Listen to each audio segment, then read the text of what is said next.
5. Our first move is called side-by-side cross kicks, and it's very similar to a solo move called cakewalks.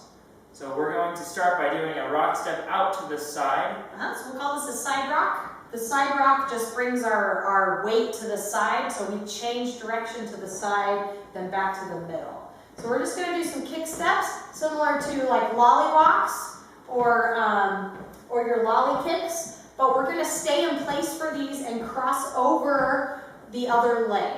And you can notice here that Shauna and I are moving away from each other when we kick out this direction. We're moving away, our bodies are actually moving apart.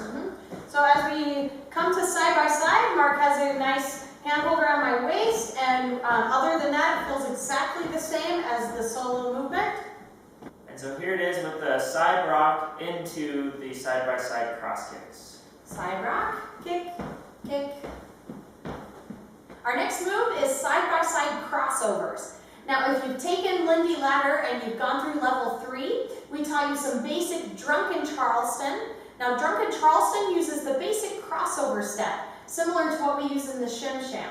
So now that you're in level 5, we're going to focus on that solo movement of the crossover kicks. So if Mark and I start with the right foot, and we do our rock step with the right, we're going to swing that right arm forward, kick over, and now our left arm's forward. And so each foot that we're rock stepping on, that same arm will be forward as we do the rock step. So we swing, hold, swing, hold, swing, hold, swing, hold, swing, hold. Now with drunken Charleston, the leader switches footwork so that we can be on the same foot. It makes it a lot easier to lead. But now that we're in level 5 and you're getting really good at your solo movement, the crossovers are really cool when we can do them on opposite legs. And that becomes really easy when you're really good at the solo movement. Alright, so with the partner, we're going to start with that rock step and really make sure that you're focusing on the arms doing the same thing as they would in the solo movement. Yeah, and this is just a regular rock step. It's not going to be a round rock step for the crossovers. So we're going to use the outside leg and swing the outside arm forward as we rock step, and then they swing back and hold, swing and hold, swing and hold, swing and hold, swing and hold. Now the interesting thing about these is that the hand that Mark is connected to me around my waist, this one here, I can definitely tell what he's doing with the solo movement, even though he's around my waist. He's trying to be true to that solo movement around my waist, and that tells me what I am supposed to be doing in my own body. And then I try to match that with this hand I'm connected with at the shoulder. Our next move is called the Johnny's drop. Alright, and for this move, just like all our other moves, we're going to start with the solo movement first. So without your partner, we're going to go a rock, step, kick, cross. Just like we did for the crossovers. Yeah. Then we're going to do another rock, step, down. Alright, so now that we're partnered up, we're just going to think about doing that exact same solo movement. We're going to start with that rock step, kick, cross, rock, step, down. Good. Where we see leaders run into a problem is when they're trying to overlead this Johnny's drop with this arm and they're trying to really push and pull their partner around. If you're true to that solo movement, it should feel really light, really relaxed, and really simple. Yeah.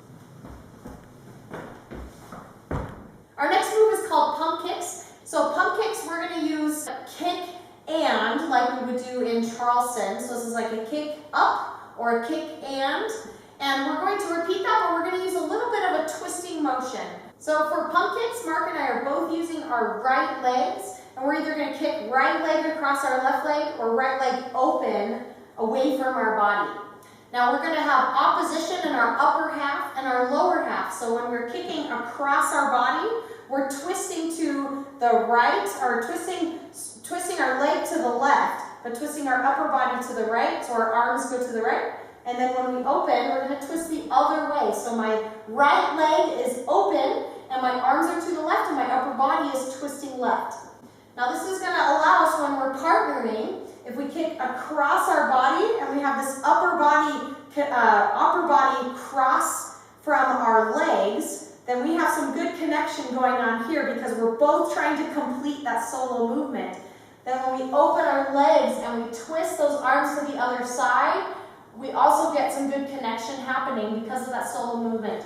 So pump kicks, we just have a repeating kick and kick and kick and kick and kick and kick.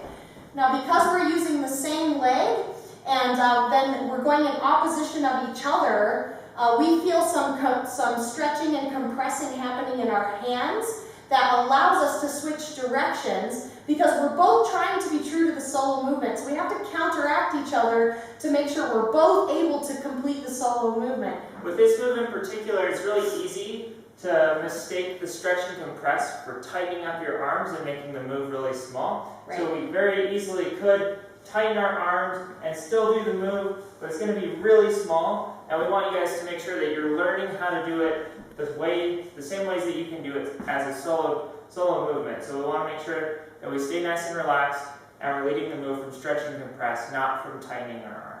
Pump kicks can also be led with the left foot doing the exact same move, but opposite. So, boop, hop, boop, hop, boop, hop. For our last section of these broken record moves, we're going to take just a little piece of the Charleston basic where we do a kick and. So this is really similar to what we did in pump kicks where we're using that kick and. But we're going to show you the arms first. So if Mark and I did a Charleston basic and we reverse sides here, so I'm going to use my left and Mark uses his right, but it shouldn't matter with our solo movement. So we're going to do rock step, a kick step. Now on this kick and, we end up leaving our arms in place until we're ready to finish out the Charleston basic, which is when we would go ahead and switch our arms. So we'll go right here, 5, 6, 7, 8. And so we would switch our arms before we did that last kick step. And it would go in between the kick and the kick step. So if we're talking about partnering and some partner Charleston broken record moves, if we want to use a kick and move, that will mean the leader should get to that point and leave the arms where they are to tell the follow, I have to stay here until we go into something else. So the first move we're going to do is from our kick away Charleston. So if Mark and I are doing kick-aways or kick-away Charleston, and so we would have started in side by side and moved to our waist lead. We have kick and kick step, kick and kick step, kick and kick step. So when Mark wants to lead that kick and, he just leaves that arm there. And so the absence of the arm swing or the absence of any solo movement tells me to repeat whatever I'm doing. So I'll stay here until he's ready to lead something else. And he'll lead that by doing that arm swing before he does any sort of other foot pattern. Right.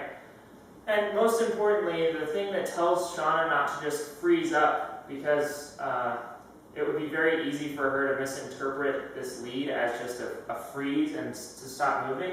What tells her to keep kicking that foot is the pulse that I maintain with each kick in, kick in, kick in. So we may be here, but we're definitely moving up and down still. And if there was no pulse at all, then it's going to be really clear to her that we don't want to move or do any more kicks.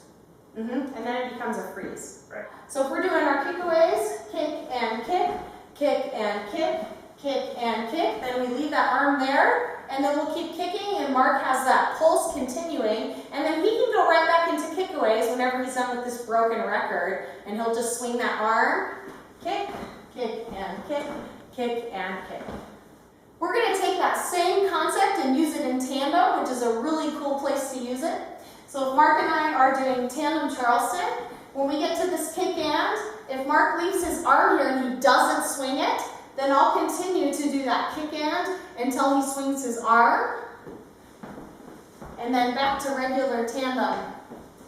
So leaders, you can see how important it is to really master the solo movement in the arms in tandem Charleston or in side-by-side Charleston or any type of Charleston you're doing, because if you fail to swing an arm, that tells the follow to remain on the move that you're on, and moving the arms is going to tell her to continue the move. So really important for our leaders to master that solo movement as well as the follow, so they know when a change happens or doesn't happen, they're ready for whatever happens next. So if we take the same idea and put it in side by side, it's important to remember the arms are swinging on the and beats. And for this particular one in side by side, 1, 2, 3, 4, we're going to repeat this 5, 6. So 5, 6, 5, 6. So when Mark's ready to switch the arms, he's going to do it right after count number 6. He's going to swing those arms so we can finish the 7-8. 5, 6, 5, 6, and 7, 8. 1, 2,